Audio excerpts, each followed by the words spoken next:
In this video, I'm going to be going over 3 ACT math questions. For all these problems, I recommend pausing the video and trying them yourself first. Without wasting any time, let's get into it. Question 37 says, the equation x squared plus p equals 0, where p is an integer, has two integer solutions for x. Which of the following is a possible value of p? So for this question, the first step would be to isolate x, right? Because by isolating for x, we'll get a better idea of what p has to be. So let's do that. So let's isolate for x. X squared plus p equals 0. So to isolate x, you have to subtract p first to get it to the other side. So this gets you x squared equals minus p. And take the square root to solve for x. So you get x equals square root of minus p. Okay. So x equals the square root of minus p. Now, if we look back at the problem, it says that the equation has two integer solutions for x. So first, let's review what an integer is. An integer is a whole number that is positive, negative, or 0. So some examples are -6, -3, 0, 1, and 8.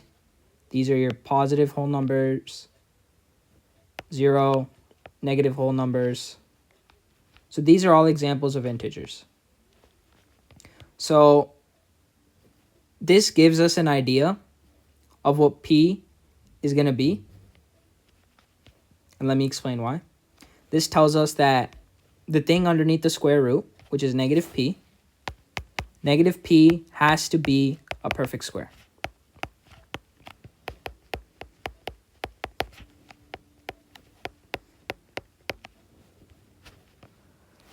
And how do we know that?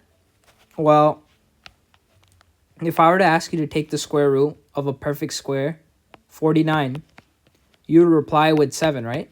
7 is a whole number and is positive, so it's an integer. But if I were to ask you to take the square root of like 56, which is not a perfect square, you would get a decimal. You wouldn't get a whole number. So this means that the thing underneath the square root, which is negative p, that has to be a perfect square. Now, another thing to recognize is that we need to pay attention to this negative sign here. So we figured out that this whole thing underneath the square root has to be a perfect square, right? But let's say p was 25, right? Which is a perfect square. X equals square root of negative 25. If we were to solve for x, you would realize that this deals with imaginary numbers, which would result in imaginary solutions. And we're looking for integer solutions, not imaginary solutions. So what this tells us is that p has to be negative as well, because you want the negative to cancel out with the other negative, because a negative times a negative equals a positive. So you can get two integer solutions for x. So in our answer choices, we want to look for a perfect square number. Let me write this. For a number that is a perfect square.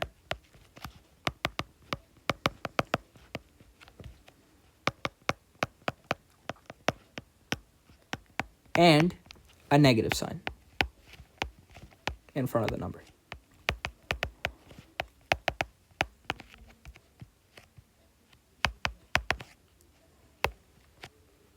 So let's look in the answer choices for this description. So let's look at answer choice A. There's a negative sign, but 48 is not a perfect square. So it's not A. We can also eliminate D and E because there is no negative sign. That leaves us with B and C. B, there is a negative sign, and 36 is a perfect square. So this is right. And for C, 10 is not a perfect square, so it can't be C. So that means 37 is B. On to question 39. Question 39 says, given x equals 4y and y equals 2z, which of the following expressions is equivalent to x plus 4y minus 8z in terms of z? So for this problem, the first step would be to get x and 4y in terms of z, as if we do that, we'll be able to combine like terms, and then we'll get an answer in terms of z, and that's what the problem's asking for. So first, I would get x and 4y in terms of z. So let's look at what we're given here. We're given that x equals 4y and y equals 2z. Y equals 2z. So to get x in terms of z, we can just substitute 2z for y here. X equals 4 times y, and y is 2z. So you get x equals 8z. So we have made x in terms of z. Now the next step is to make 4y, to figure out what 4y is in terms of z. So we know that y equals 2z. And we want to figure out what 4y is in terms of z. So if y equals 2z, that means 4y is going to equal 8z, right? Because you're just multiplying by 4. So if you're going from y to 4y and you're multiplying by 4, 4y is going to equal 8z because it's going to be 2 times 4. So now we know that 4y equals 8z. And we want to figure out what x plus 4y minus 8z is in terms of z. So now we can just substitute 8z for x and 8z for 4y. So you get 8z plus 8z minus 8z. And you get 16z minus 8z, which simplifies to 8z. So that means the answer to question 39 is E.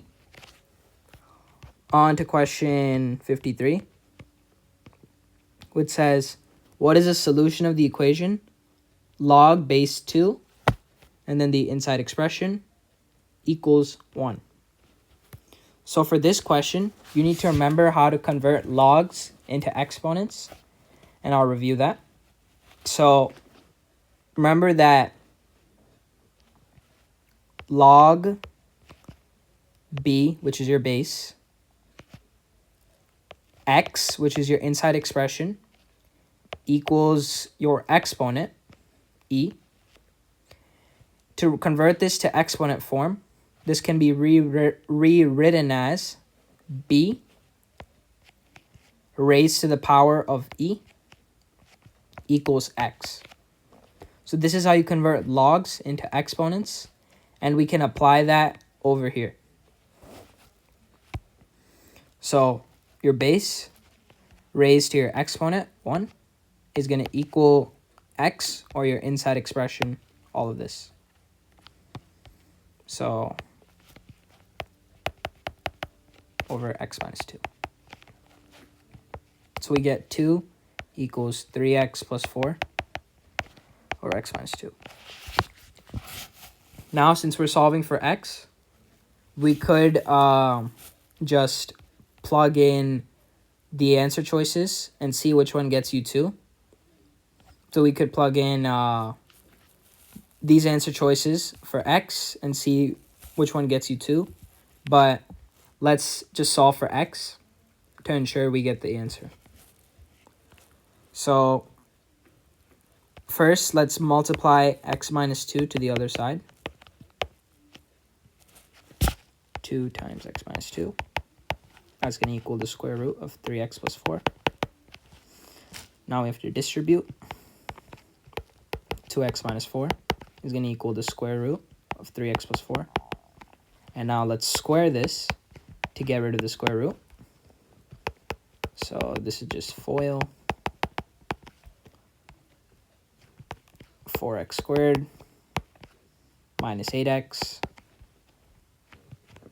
minus 8x plus 16. Combine like terms. 4x squared minus 16x plus 16 equals 3x plus 4 as the square root cancels out. And now just get everything to one side. So 4x squared minus 3x, that makes it minus 19x. And then minus 4, 12. So plus 12 equals 0. So now you could factor this, but you would get, that would take you a longer time if you use like either the quadratic formula or even the factor box. From here, you could just plug in the answer choices and see which one gets you 2. So let's plug in 0.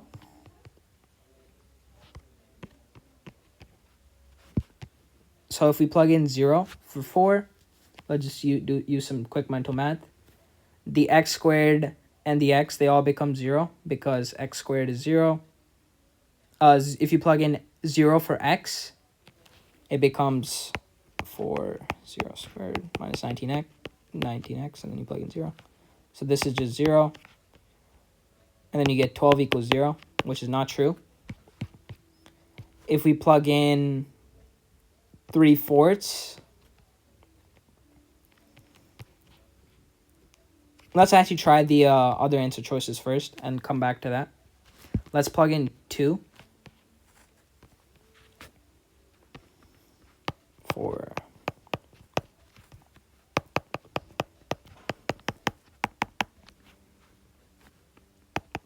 16 minus 38 plus 12. 16 minus 38, that is negative 22 plus 12, negative 10. We want it to be 0. Negative 10 does not equal 0, so it's not 2 or 0. Now let's plug in 4.